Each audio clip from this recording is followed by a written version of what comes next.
आज हमारे साथ आबिद सुर्ती जी आपके सामने हैं। आप धर्मयुग पत्रिका में डब्बू जी का कोना में जो कार्टून छपते थे उससे आप हम सब जानते हैं उनको। आपका बहुत बहुत स्वागत है। हमारे साथ हिंदी जन्म के वरिष्ठ हस्ताक्षर प्रेम जन्मेजय जी हमारे साथ में हैं। मंच पर आपका बहुत स्वागत है। जिनकी किताब पर चर्चा करने के लिए हम सब उपस्थित हैं, हिमयुग में प्रेम। इससे पहले एक महायुग उपन्यास ट्रेन है, उसका पहला पार्ट आया था 32,000 साल पहले, जो कि बेस्टसेलर बना हुआ है। वैसे रत्नेश्वर सिंह जी हमारे साथ हैं।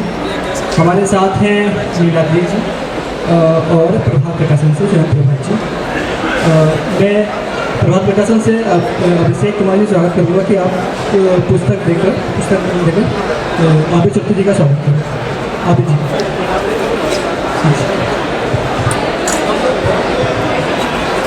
आपका स्वागत है जी। एक बार आगे आपका स्वागत है। अब मैं पीयूष कुमार जी स्वागत करूँगा कि आप आएँ और प्रेम जन्मेजय जी का पुस्तक संस्था का स्वागत करें।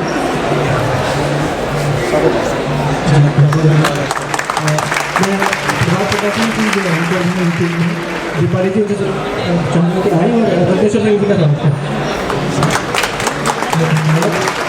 मैं राजनीति से कहूँगा कि आप आएँ और नीलाद्री जी का स्वागत करें। बहुत बहुत धन्यवाद। हम लोग कार्यक्रम को आगे बढ़ाएंगे, समय की सीमा है।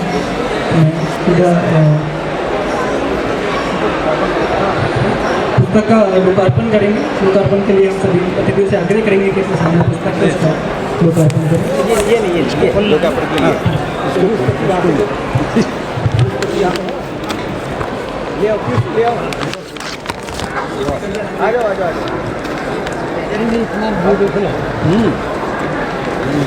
32,000 साल पहले इसका 2 पार्ट, तीसरा भी आना। हाँ, ये सब 32,000 साल पुराना जी। उधर दिखाए उधर दिखाए।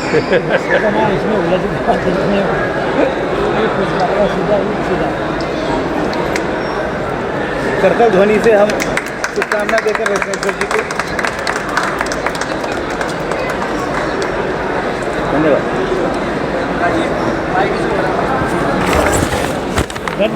होगी। वैसा आप कुछ बोलेंगे वैसा? हाँ, बधाई तो दूंगा ही सर। अभी पहले ये बोल दें इनसे, इनसे तो बातचीत हो करेंगे। अच्छा बातचीत तो आपकी शुभकामनाएं पहले मिल जाए। हाँ,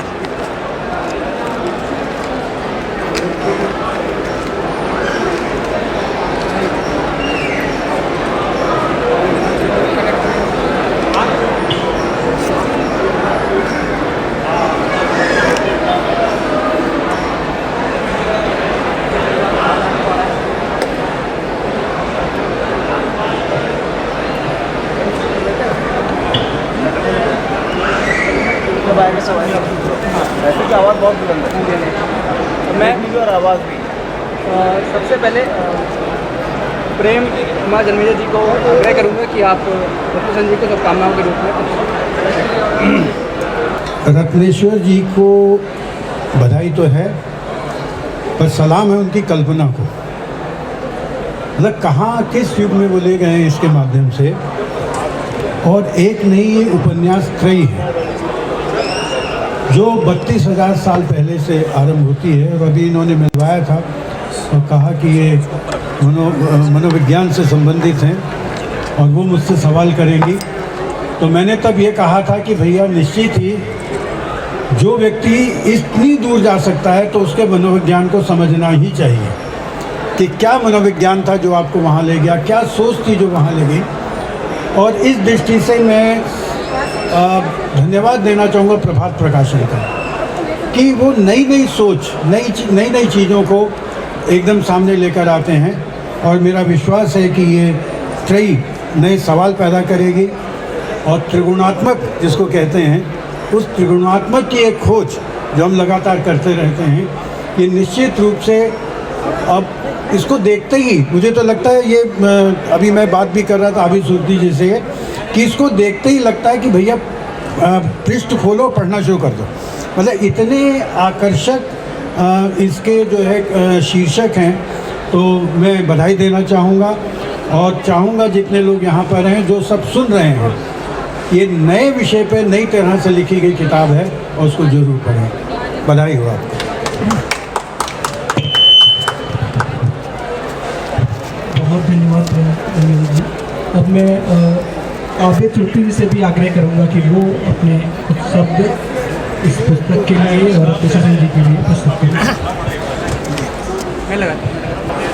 जो जिस प्रोफेशन में होता है उसकी नज़र वही जाती है। जैसे कोई चमार है तो पहले जूता देखता है, फिर चेहरा देखता है। मैं चित्रकार हूँ, पहले बॉर्न आर्टिस्ट, तो मेरी नज़र पहले कवर डिज़ाइन पर जाती है और इतना बढ़िया कवर डिज़ाइन है कि ये देखकर ही जी चाहता है कि इसे खरीद ले।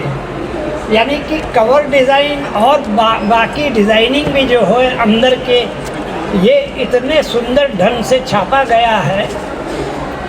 तो सोने पर सुहागा, एक तो किताब अच्छी है, कहानी अच्छी है, उस पर प्रेजेंटेशन भी उतना ही पावरफुल है, तो इस किताब को कोई रोक नहीं सकता।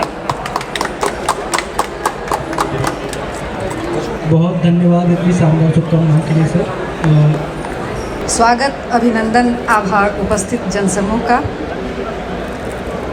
कहते हैं कि हमारे गंगा की मिट्टी में ओज समाया होता है, उसी गंगा की मिट्टी की उपज है हमारे रत्नेश्वर जी, जिनकी पुस्तक का हम लोकार्पण कर रहे हैं।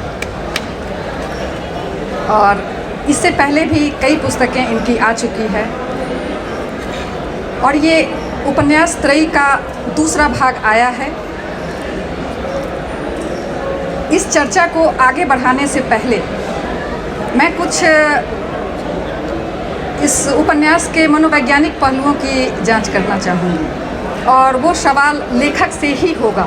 तो हम देर न करते हुए इस चर्चा को आगे बढ़ाते हैं। जैसा कि प्रेमचंद ने कहा था कि आपके मानवीय चरित्रों का चित्रण होता है उपन्यास में, या फिर जो आपके वास्तविक चरित्र होते हैं उनकी कल्पना को बृहत रूप दिया जाता है उपन्यास में।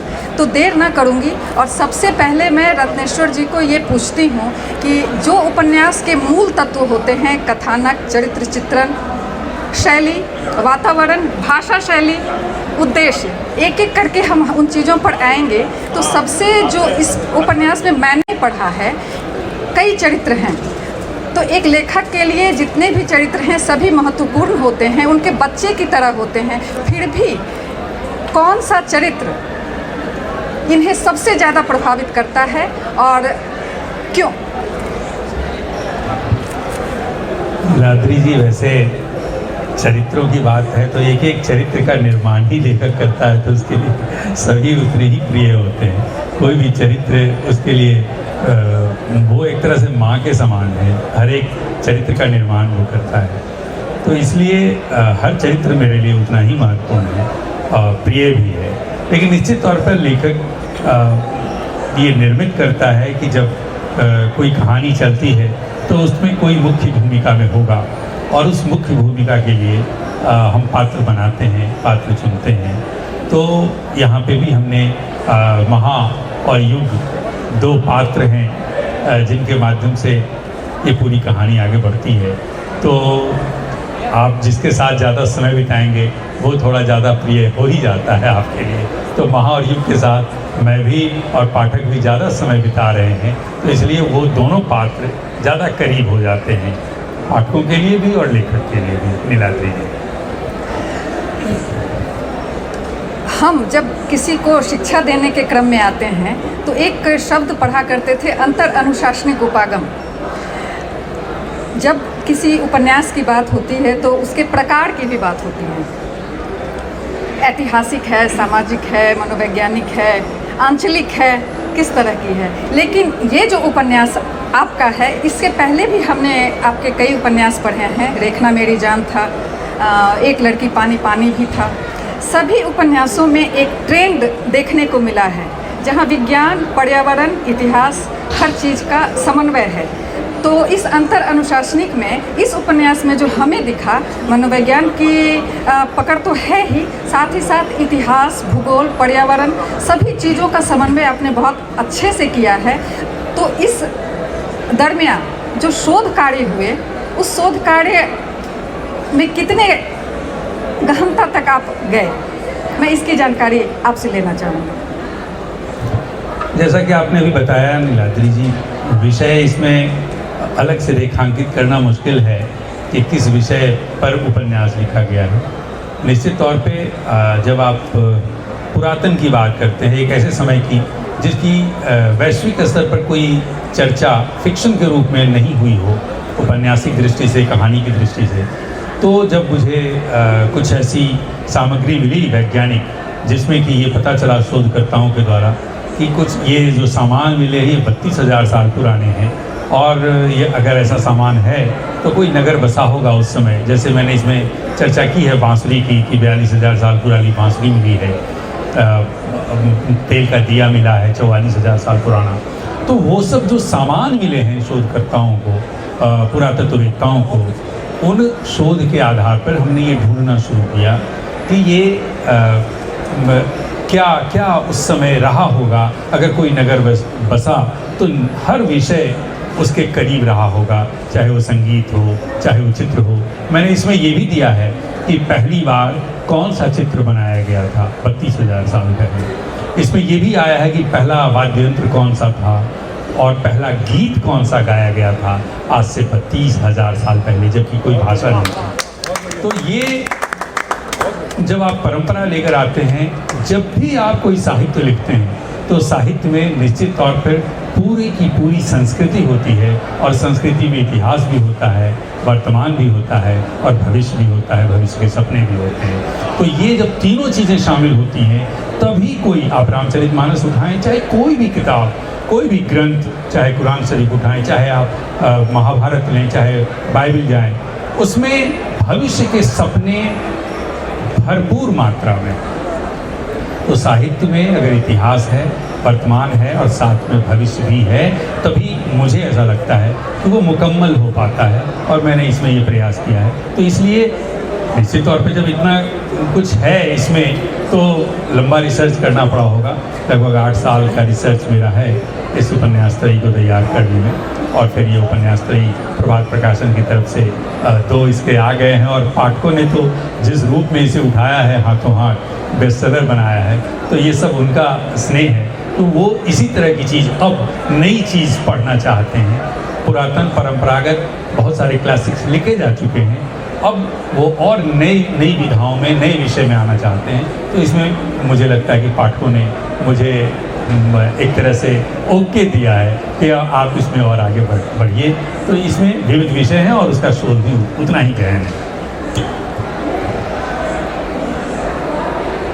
उपन्यास त्रयी, हिंदी में उपन्यासों की श्रृंखला थोड़ी कम ही रही है। ऐसे में एक ही उपन्यास में समेटने की बजाय इसे 3 भागों में किस उद्देश्य से या क्या सोचकर इसे इतना बढ़ाया, मैं ये जानना चाहूँगी। देखिए, इसमें तो थोड़ा सामान्य सी बात है। किताब का रिसर्च जितना था, मेरे पास 10,000 से भी अधिक पन्ने रिसर्च के थे। तो जब मैं कहानी का पॉइंट लिखना शुरू किया कि कितनी कथाएं हो सकती हैं, तो मेरे पास लगभग 300 से भी अधिक ऐसे पॉइंट्स निकल आए जिस पर एक पर कहानियाँ निर्मित हो सकती थी। उसको समेटना किसी एक उपन्यास में मुझे लगा कि बहुत कठिन इसलिए है कि मैं तो लिख जाऊँगा एक मोटा ग्रंथ, लेकिन पाठकों के लिए वो बहुत मुश्किल होगा उठा पाना, उसे पढ़ पाना, क्योंकि मोटी मोटी किताबें पाठक खरीद भी ले तो जल्दी उठाना पढ़ने के लिए मुश्किल होता है। तो इसलिए यह निर्णय हुआ कि अगर उस पूरी कथा को, 32,000 साल पुरानी कथा को मैं कहूँ भी तो वह किस्तों में कहूँ, और उन किस्तों में जब मैं कहानी कहूँ तो निश्चित तौर पे जब पहला उपन्यास आया 32,000 साल पहले, तो उसमें वो भूमिका है कि 32,000 साल पहले क्या हुआ था, वो कौन से पूर्वज थे जिन लोगों ने किस तरह से एक शहर बसाया था, नगर बसाया था। और उसके बाद जब हिमयुग में प्रेम आया तो 3 स्थितियाँ मैं ये दिखाता हूँ। पहली भूमिका है वो, दूसरा है कि प्रेम किया होगा, और तीसरा जो हमारा उपन्यास आने वाला है, प्रार्थना का आरंभ, तो वहाँ पे है कि प्रेम के बाद प्रार्थना कैसे शुरू हुई होगी और किस तरह से किसकी प्रार्थना हुई होगी, वो तीसरे उपन्यास में आएगा, जो इसका तीसरा है। तो इस तरह से 3 अलग अलग वैचारिक तरीके से हमने बांटने की कोशिश की है, जिसमें कि सांस्कृतिक विकास आपको हिमयुग में प्रेम जो है उसमें दिखाई पड़ेगा। तो इस तरह से तीनों उपन्यास अलग अलग करने की योजना बनी। एक चीज़ जो शुरू से आपके उपन्यासों में दिखती रही है, महिला पात्रों का काफ़ी सशक्त होना, चाहे वो रेखना मेरी जान में सुमोना का किरदार हो, चाहे एक लड़की पानी पानी में श्री का किरदार हो, और उसी तरह से 32,000 साल पहले और हिमयुग में प्रेम, इसमें भी पहली योद्धा के रूप में संस्कृति की और सभ्यता की जो रोपण करने वाली महिला है वो ओखा, वो उसके रूप में हो, महागुरु सुधी के रूप में हो, महा के रूप में हो, या सूरी जिसने कि पहला गीत गाया था, संगीत का स्वर दिया था। तो महिला पात्रों का सशक्तिकरण काफ़ी आप में दिखता है। इसके पीछे क्या मनोविज्ञान रहा होगा? महिला, मेरा ये मानना है कि ये जो सांस्कृतिक दुनिया है उसे स्त्रियों ने बसाई है। और जब हम रिसर्च में जाते हैं तब देखते हैं कि 80,000 साल पहले जब होमोसेपियंस अफ्रीका से चले थे तो वहाँ पे इनकी जो सफलता मिली इनको निएंडरथल्स पर, होमो इरेक्टस पर, उसमें स्त्रियों की बड़ी भूमिका थी, क्योंकि उनके गले के कोड में खास अंतर आ गया था और वो ज़्यादा कम्युनिकेटिव हो गई थी। तो उनके कम्युनिकेटिव होने की वजह से होमोसेपियंस के जो बच्चे थे वो ज़्यादा कम्युनिकेटिव होने लग गए और इसलिए वो सारी दूसरी प्रजातियों पर विजय पाने लग गए। तो ये बहुत बड़ी सफलता थी कि इनकी स्त्रियों के गले के कोड का जो विकास था वो उनको ज़्यादा कम्युनिकेटिव बना दिया था। तो उसके बाद जब हम देखते हैं तो ये पूरी सांस्कृतिक दुनिया को स्त्रियों ने सजाया है, ये रूप दिया है। पुरुष जो उस समय भी होते थे, जो आप जब रिसर्च में जाएंगे तो उनके पास शिकार करने और साथ देने के सिवा ज़्यादा सांस्कृतिक तौर पर समझ नहीं थी। क्यों? क्योंकि स्त्रियां ही बच्चे पैदा करती थी और उनकी ही भूमिका होती थी बच्चे की परवरिश मतलब उनको जब कोई खतरा आ जाए तो उस खतरे से कैसे निपटे, इसके लिए एवं एक शब्द था उनका उस समय, इस तरह का निकालो, तो बच्चों को वो सिखाती थी। तो पहली शिक्षक भी वो बनी। पहली बार उपचार के लिए अगर कुछ नुकसान हुआ हो, कोई घायल हो गया हो, तो उपचार के लिए क्या हो सकता है तो वो स्त्रियां ही बताती थी। शिक्षा देने से लेकर उपचार करने तक सब कुछ स्त्रियों ने शुरू किया। तो निश्चित तौर पर ये जो सांस्कृतिक दुनिया है वो पूरी की पूरी स्त्रियों ने बसाई है। इसलिए मैं लगातार स्त्री पात्रों के साथ प्रमुखता से काम करता हूँ और स्त्री पात्रों को प्रमुखता देता हूँ अपने उपन्यासों में। नीलाद्री, इस उपन्यास में और पहले भी इस उपन्यास में कुछ सिलेबल ऐसे हैं, जैसे चिड़ियों की भाषा को आप जो मिथ और गनी ने डिकोड किया है, चू, चपई, शी, शिव, खते, हुडहुड, इस तरह की के जो सिलेबल हैं, ये किस तरह से मतलब आपने अपने जहन में लाया? और इसके साथ साथ 2 चीज़ें और भी जो देखने को मिली, कुछ आंचलिक भाषा के जो शब्द होते हैं बड़ी खूबसूरती से आपने उनका प्रयोग किया है। क्योंकि मैं उस इलाके से हूँ इसलिए मैंने उस चीज़ को पकड़ा है कि वो आंचलिक भाषा के जो शब्द थे, भंगड़ा, जिसे उसका काजल बनाने में उपयोग होता है, भंगड़ा का मुझे जहाँ तक याद है, और झनझन, सरकना, चुक्कू मुक्कू बैठना, ये शब्द, इस तरह के जो शब्दों का प्रयोग आपने किया है, तो खासकर हमारे मगही अंचल का शब्द है। इसे किस तरह से आपने पिरोया? देखिए, भाषा तो निश्चित तौर पर लेखक जहाँ का होता है वहाँ से उसका प्रभाव तो रहता ही है, और अगर प्रभाव नहीं भी है तो वो भाषा में वो छौंक डालने की कोशिश ज़रूर होती है, जिससे थोड़ी आत्मीयता का बोध हो। तो और दूसरा आपने शब्दों की जो बात कही, तो वो उस पर मैंने पूरा वैज्ञानिक रिसर्च किया कि किस समय किस तरह से शब्द का इस्तेमाल किया गया होगा, और वैज्ञानिकों ने जो रिसर्च किए उनके रिसर्च के आधार पर जो छोटी छोटी टुकड़ों में चीज़ें मिली, मैंने बताया आपको कि पूरी दुनिया के वैज्ञानिकों का, पुरातत्ववेत्ताओं का, पुराविदों का रिसर्च मैंने किया और इसके लिए 8 साल का समय लगा। तो ऐसी स्थिति में उन शब्दों का भी चयन, उसको ढूंढना, फिर कुछ निर्मित करना, और ये जो ध्वनि की बात है, तो ध्वनि पर मैंने बहुत रिसर्च किया, ध्वनि की बहुत खोज खबर ली मैंने कि ध्वनियों के पीछे क्या है, ये ध्वनि क्या है, ध्वनियों का महत्व क्या है, उसका प्रभाव क्या है। तो उन ध्वनियों के प्रभाव और महत्व के कारण ये शब्द निकल कर आए। जैसे पृथ्वी की भी अपनी एक ध्वनि है, वो ध्वनि कैसी है ये मैंने दिया है कि जब भी आप उस आत्मबोध की ओर बढ़ेंगे तब पृथ्वी की ध्वनि सुन पाएंगे कि पृथ्वी की ध्वनि कैसी होती है। वो मैंने अपने उपन्यासों में दिया है। उपन्यास में कई जगह जैसे युद्ध कला की बात है, तो आजकल एक कलरी पट्टू कला देखी जाती है, हालांकि पुरानी मार्शल आर्ट की कला है, एरोबैटिक वो भी देखी जाती है, और इसका उस समय के हिसाब से जोड़ना, जैसे हवा में छलांग लगाकर योद्धा अपने कलाबाजियाँ करके सामने वाले पर हावी होने की कोशिश करते थे, चाहे और भी बहुत सी चीज़ें हैं, अगनसाद, हिमाद, भूतल करना, ये बहुत से नए नए टर्म जो उपयोग में आए हैं, ये किस तरह से आपने इन्वेंट किए और उपन्यास में इन्हें मौजू बनाया? लीलावती जी, कथा जो है वो स्वयं भाषा निर्मित कर लेती है, तो इसलिए ये पूरी भाषा और इसके जो टर्म्स हैं उस कथा ने निर्मित किए हैं, क्योंकि कथा की ये आवश्यकता थी कि वहाँ पे वो शब्द आएँ। आपको अनेक शब्द ऐसे हैं जो शब्दकोश में नहीं मिलेंगे, क्योंकि 32,000 साल पुराने समय की जब कोई बात हो रही है तो निश्चित तौर पे कुछ ऐसे टर्म्स इस्तेमाल किए जाते होंगे जिसका इस्तेमाल आज नहीं होता है।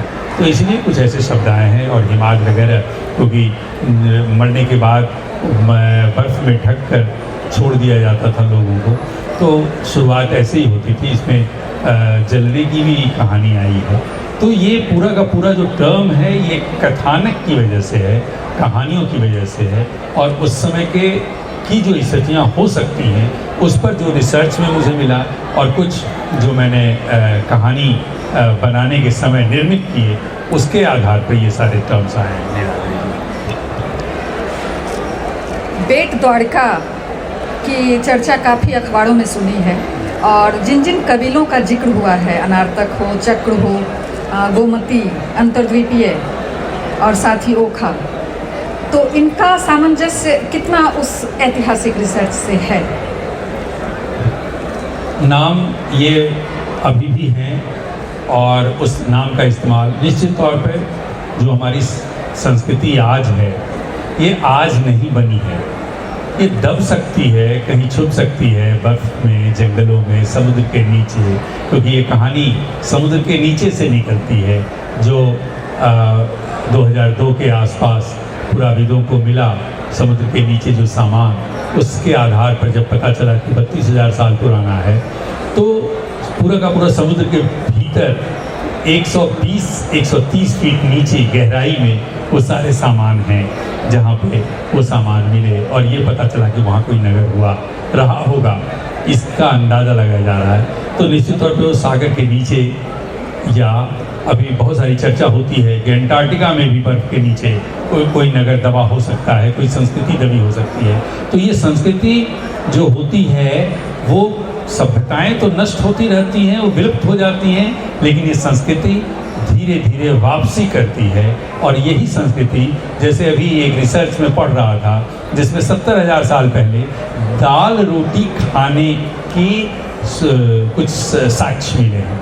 तो 70,000 साल पहले, चूँकि हिमयुग नहीं था, 70,000 साल से 12,000 साल के बीच हिमयुग था, तो उस समय चूँकि अनाज बंद हो गया निकलना, तो दाल रोटी गायब हो गई। लेकिन 70,000 साल पहले भी दाल रोटी खाई गई थी। अब देखिए संस्कृतियाँ कैसे उस समय की जो खत्म हो गई, नष्ट हो गई, और आज हम सिर्फ 12,000 साल भीतर की संस्कृतियों को जानते हैं। तो ये संस्कृति निश्चित तौर पर हमेशा होती है, ये कभी पृथ्वी से नष्ट नहीं होती, ठीक हमारी ध्वनियों की तरह। क्योंकि हमारे इसमें पुराणों वेदों में भी कहा गया है कि शब्द जो है वो ब्रह्म है। तो ये ब्रह्म फिजिक्स में कहा जाता है कि शब्द चूँकि ऊर्जा है और ऊर्जा कभी नष्ट नहीं होती, तो ये शब्द है क्रोनोवाइजर। इसमें मैंने दिया है कि क्रोनोवाइजर सिद्धांत है। एक क्रोनोवाइजर वैज्ञानिक हुए अमेरिका में, जिन्होंने कहा कि ये शब्द जो हैं इसको दोबारा सुना जा सकता है क्योंकि ये संग्रहित है, ये कभी नष्ट नहीं होता। और ये कहाँ संग्रहित है? तो 0 पॉइंट फील्ड में संग्रहित है। और वहाँ पे उन्होंने एक फार्मूला दिया कि हम कैसे 0 पॉइंट फील्ड में जाकर उन ध्वनियों को सुन सकते हैं और उसे देख भी सकते हैं। इसका फार्मूला 1962 में ही क्रोनोवाइजर ने दिया था। तो उस फार्मूले को आधार बनाकर आज उस पर काम हो रहा है और उसी को केंद्र में रखकर मैंने इस उपन्यास में भी काम किया और ये पुरानी बातें सब उसी के आधार पर निर्मित हुई। और अब एक प्रश्न, उपन्यास जब भी लिखा जाता है तो उसका कुछ न कुछ उद्देश्य, संदेश लेखक अवश्य देना चाहते हैं। इस उपन्यास त्रयी के माध्यम से, जिसका कि दूसरा भाग भी आ चुका है, हिमयुग में प्रेम, और तीसरा प्रार्थना का प्रारंभ, तो इनके माध्यम से जो मुख्य थीम इसकी क्या थी और क्या संदेश आप पाठकों को देना चाहते हैं, ये बताएं। थीम एक ही है। हजारों साल पहले भी, जब 32,000 साल पुरानी कहानी मैं कह रहा हूँ, तो 32,000 साल पुरानी बात से पीछे भी जाएं, जब 80,000 साल पहले होमो सेपियंस अफ्रीका से चले थे, उस समय भी वही फार्मूला था। 32,000 साल पहले भी वही फार्मूला था और आज भी वही फार्मूला है, सर्वाइवल ऑफ द फिटेस्ट। आप सर्वाइव करेंगे चाहे जिस कीमत पर हो, तभी आप या आपकी पीढ़ी या आपके वंशज यह सब रह पाएंगे इस संस्कृति में लंबे समय तक। तो सर्वाइवल ही सबसे इम्पॉर्टेंट है। आप ज्ञानी बनकर करें, विज्ञानी बनकर करें, राजनीतिज्ञ बनकर करें या क्रिमिनल ही बनकर करें, हर तरफ सिर्फ एक ही बात है और वो है सर्वाइवल ऑफ द फिटेस्ट। और उसी का वही थीम है इस तीनों उपन्यास के लिए कि हम हजारों साल से इसी फार्मूले के कारण आज भी हैं। दूसरी प्रजातियां खत्म हो गई, चाहे होमो निएंडरथल हो, चाहे होमो इरेक्टस हो, ये सारी प्रजातियां खत्म हो गई। होमो सेपियंस आज भी है। तो होमो सेपियंस ने जो सर्वाइवल ऑफ द फिटेस्ट को प्राथमिकता दी।